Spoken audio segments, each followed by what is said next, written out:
हमारे साथ बने हुए। राजेश, देखिए आपके पास आते हुए और जिस तरीके से चुनाव चल रहे हैं, ऐसे में क्या स्थिति बनती हुई आपको दिखाई दे रही है? और लोग बिहार की अगर खासतौर पर बात की जाए तो कहीं ना कहीं जागरूक नजर आ रहे हैं, और अगर पहले चरण से इसकी तुलना की जाए तो कहीं ना कहीं एक तेजी जरूर दर्ज की गई है। और चौथे चरण में झारखंड में भी चुनाव है।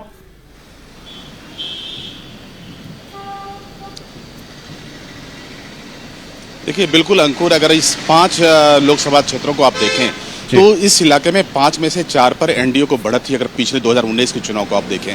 लेकिन इस बार जो चुनाव में जो प्रतिद्वंदिता है और खासतौर पर जो कैंडिडेट्स हैं और जो माहौल बना है, अगर आप किशनगंज की बात करें, किशनगंज में बहुत बड़ा मतदाता जो है वो मुस्लिम वर्ग से आते हैं। और वहाँ पर अगर AIMIM के जो उम्मीदवार हैं उनसे जो वहाँ पर बातें आ रही हैं कि ये बाद में इसके जब चुनाव पिछले बार जब बिहार में चुनाव हुआ था तो 5 में से 4 विधायक आरजेडी में चला गया था। तो इस पार्टी पे लोग एतबार कम कर रहे हैं, इसका सीधा फायदा कांग्रेस को मिलेगा। और पिछले बार भी इसी सीट से कांग्रेस को एक बढ़त मिली थी। 5 में से 4 सीट एनडीए के पास था और 1 सीट वो कांग्रेस के पास था। इस बार भी लोग कांग्रेस के साथ में दिख रहे हैं।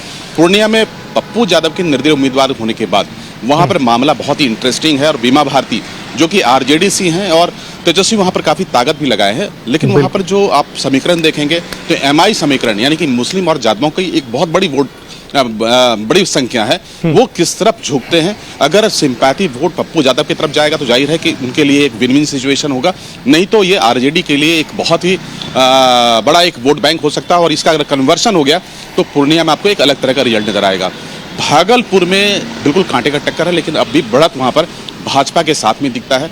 और वहाँ के जो स्थानीय समीकरण है, जो जातिगत समीकरण है, वो भी उसमें बैस की एक बहुत बड़ी भूमिका है। और बैस भाजपा से ज़्यादा लॉयल रहे हैं, तो अगर उनकी वोट कास्ट अगर भाजपा के लिए होती है तो जाहिर है कि वहाँ पर भाजपा बहुत आसानी से जीत अर्जित करेगा।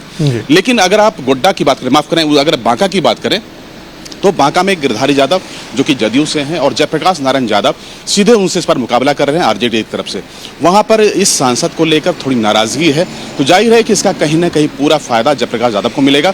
और अगर यहाँ पर यादवों का अगर पोलराइजेशन हो जाता है, मुसलमानों का अगर पोलराइजेशन अगर जयप्रकाश नारायण यादव के लिए होता है तो उसका सीधा फायदा गोड्डा में इस बार प्रदीप यादव को मिलेगा, जो कि कांग्रेस से उम्मीदवार हैं। आरजेडी से उनका समर्थन है, टाइप है। इंडी अलायंस में उनका जो अब तक का यहाँ पर सफर जो चीजें दिख रही हैं उसमें इसका पूरा फायदा कहीं ना कहीं प्रदीप यादव को मिलेगा, इससे आप इनकार नहीं कर सकते।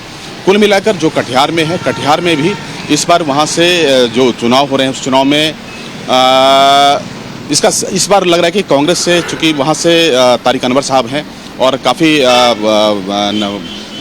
लोकप्रिय नेता माने जाते हैं। अगर वहाँ पर भी MI के थोड़े समीकरण हैं। अगर वो मुसलमानों का वोट बैंक अगर इसके तारिक अनवर की तरफ अगर कहीं से भी पोलराइज होता है तो उसका सीधा फायदा तारिक अनवर को मिलेगा। कुल मिलाकर यहाँ पर जो टक्कर है, जदयू और भाजपा एक साथ में है, एनडीए गठबंधन के लोग हैं। वहीं पर एनडीए अलायंस जो है, जो उसमें जो मुकाबला है, उस मुकाबले को देखें तो फिलहाल ये एनडीए अलायंस की तरफ ये मुकाबला ज्यादा दिख रहा है। जी हाँ, वही अगर देखिए इंडिया अलायंस की तरफ झुकाव अगर नजर आ रहा है तो कहीं ना कहीं इसका सीधा असर क्या आप मानते हैं कि झारखंड में पड़ेगा? क्योंकि लगातार अलायंस तो झारखंड में भी है।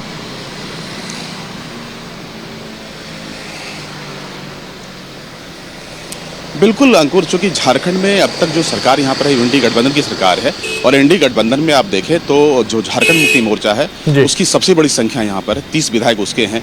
तो झारखंड में चूंकि अभी जो सरकार है, सरकार में एनडीए गठबंधन के लोग हैं, जो अब तक का माहौल बना है और जिस तरह से आपस में जो समर्थन होगा, अगर यहाँ के जातीय समीकरण को भी देखें तो आदिवासी, क्रिश्चियन वोट्स, यादवों का वोट्स, मुसलमानों का वोट, खासतौर पर गोड्डा में इसका सीधा असर दिखेगा। हालांकि निशिकांत दुबे वहां से लगातार चुनाव जीतते रहे हैं 2009 के बाद से, 3 बार वहां से वो सांसद रहे हैं, बहुत ही मजबूत उम्मीदवार माने जाते हैं। और उन्होंने गोड्डा के लिए काफ़ी काम भी किया है, चूंकि जो देवघर का इलाका है वो गोड्डा में आता है। एयरपोर्ट हो चाहे वहाँ पर एम्स का मामला हो, वो निशिकांत को श्रेय जाता है।